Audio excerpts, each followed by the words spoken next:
Hi, hello everyone. Happy Halloween from the Care Group.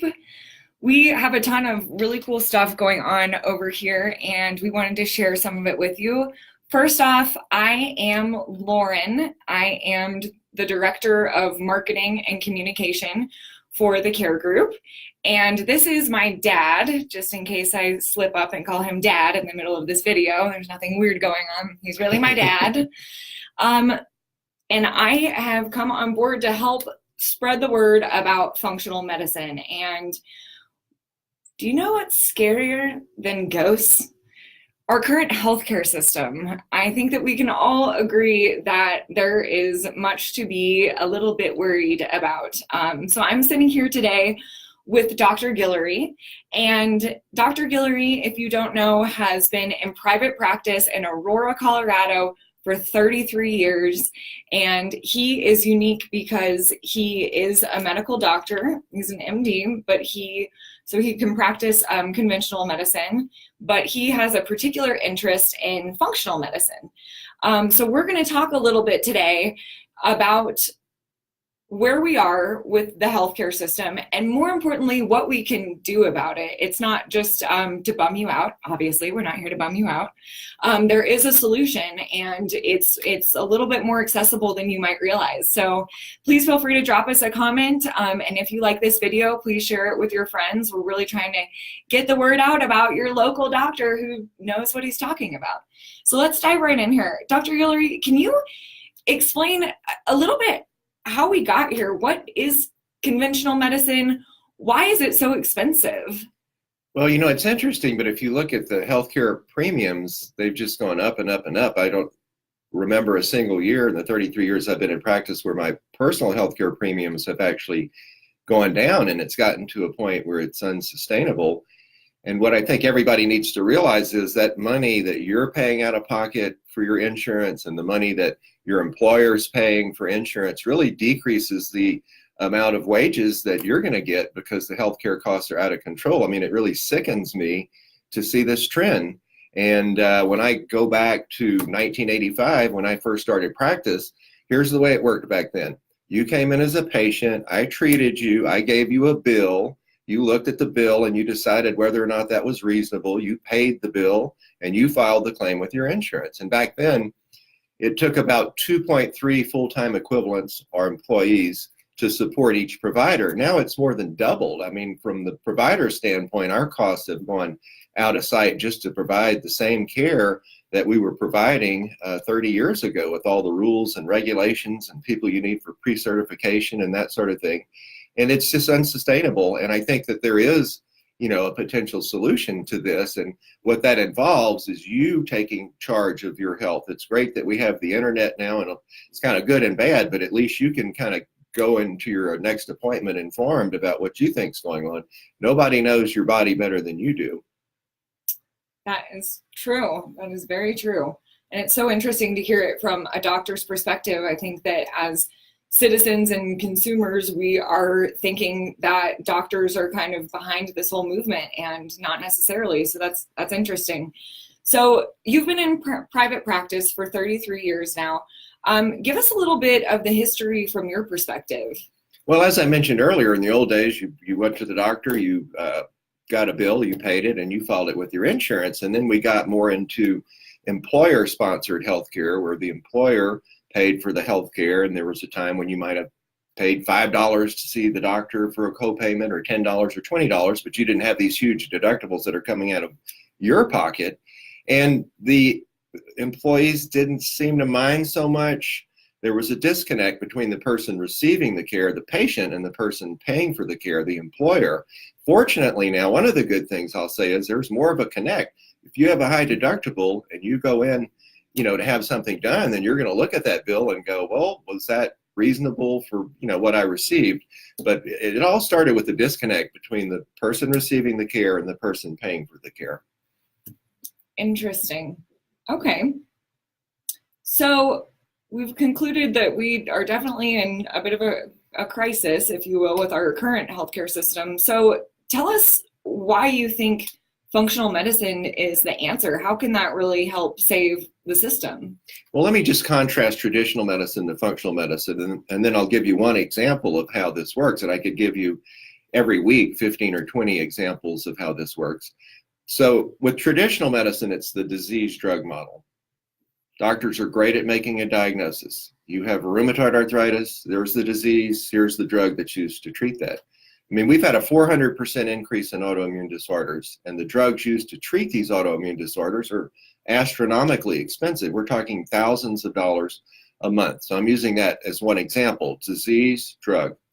With functional medicine, we look for the root cause of the problem, use natural treatments whenever possible, and look at how all the organ systems interrelate. The problem with traditional medicine is it's very siloed. So one doctor's looking at your heart and one's looking at your lungs, and all the organ systems interrelate with each other. And that's why sometimes you'll hear the term holistic medicine to describe functional medicine or integrative medicine. I like the term functional because we're looking at how everything functions.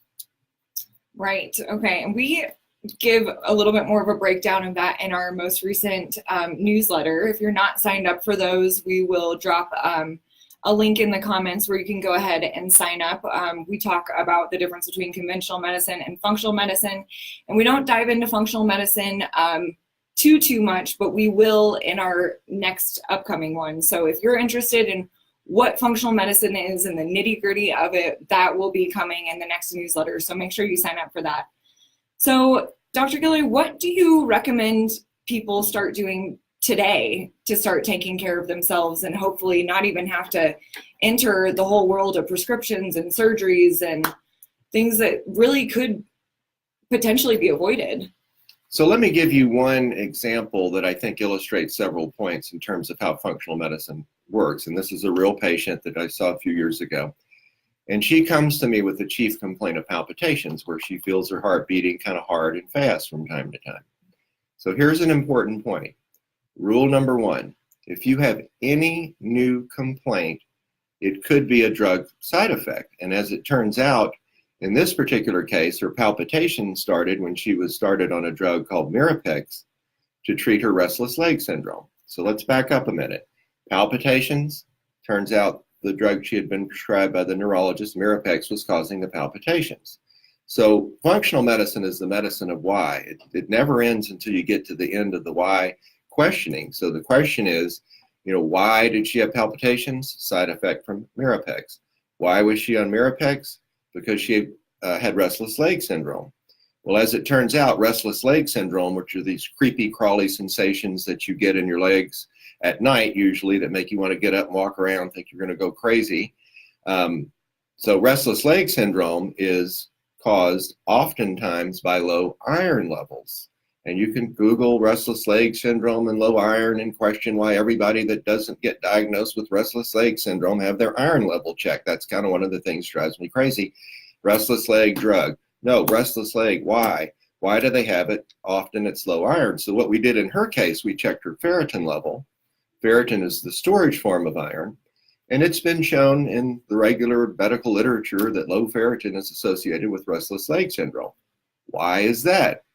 Well, it turns out that iron is a cofactor for conversion of the amino acid tyrosine to the neurotransmitter dopamine. And in fact, Mirapex is a so-called dopaminergic agent. It raises your dopamine levels. So she had low dopamine causing her restless legs because she had low iron. So why did she have low iron? That's the next question. Well, it turns out she had low iron because she was on one of the frequently prescribed acid blocking medications, like Prilosec and the ones that are over the counter, and there's some that are prescription. Listen, there's acid in our stomach for a reason. You can't expect to block all the acid in your stomach and everything's going to be fine and there are no unintended adverse consequences. That's BS. But anyway, so she had low iron because her stomach acid was being blocked, and you need stomach acid to absorb your iron. So why was she on an acid blocking medication? Well, she was on an acid blocking medication because she had heartburn or acid reflux. Why did she have acid reflux? Well, it turns out that about 60% of people with acid reflux, if you get them off of gluten, the reflux goes away. So at the end of the day, no more palpitations because she didn't need Mirapex. We got her iron level up by supplementing with iron. We got her acid blocker off her medication list because we got her off gluten, which was the root cause of the problem. That's functional medicine. I could give you lots of examples. That's it. It's simple. So at the end of the day, if that patient would have understood this, she might have gone off gluten to see how her heartburn does, and she'd have gotten better. Then she wouldn't have needed all these doctor visits and all these medications. That's amazing. That is really, really amazing. And anybody who follows along with our content knows that we believe that MD should stand for medical detective, that it really is up to the doctors to be this informed. It's so easy to use that disease drug model where you just hand somebody a medication and they are out of the office and out of sight and out of mind. And that is not how we function. And I really want to point out that we are accepting new patients. You can call and make an appointment with us. If you feel like functional medicine is something that you can benefit from, we would love for you to come in, and we would love to go ahead and screen you to see if you would be a great fit for the practice. All right, well, if you have found this helpful in any way, we would really appreciate if you share the video, just get the word out. We're really trying to help people live a healthier lifestyle and to take their own power back. Of all the things to feel helpless about, we do not need to feel helpless about our own health and our own well-being. I want to throw one quote in because I think it really succinctly summarizes what we're talking about here today. CNBC wrote an article and they said that instead of volume, we need to incentivize value by rewarding better health outcomes resulting from efficiently delivered proactive care that keeps patients healthy. And that's exactly what we're talking about here today. We need to be preventative and proactive with our own health. So anyone who you think could benefit from that, please go ahead and let them know that we are here. We're in Aurora, Colorado, and we would love for you to come down and see us. Well, thank you, Lauren. I'd just like to say, too, that at this point in my career, one of the things that I'm trying to do is really accommodate more new patients. I love seeing new patients that, have been disenfranchised by traditional medicine, and it's just fun to try and figure them out and put the medical detective hat on. Yes. Well, thank you so much for joining us. If you're wondering why I'm dressed like a cat, don't forget, we filmed this on Halloween. Have a happy Halloween, everybody. Stay safe, and we'll see you soon. Thank you.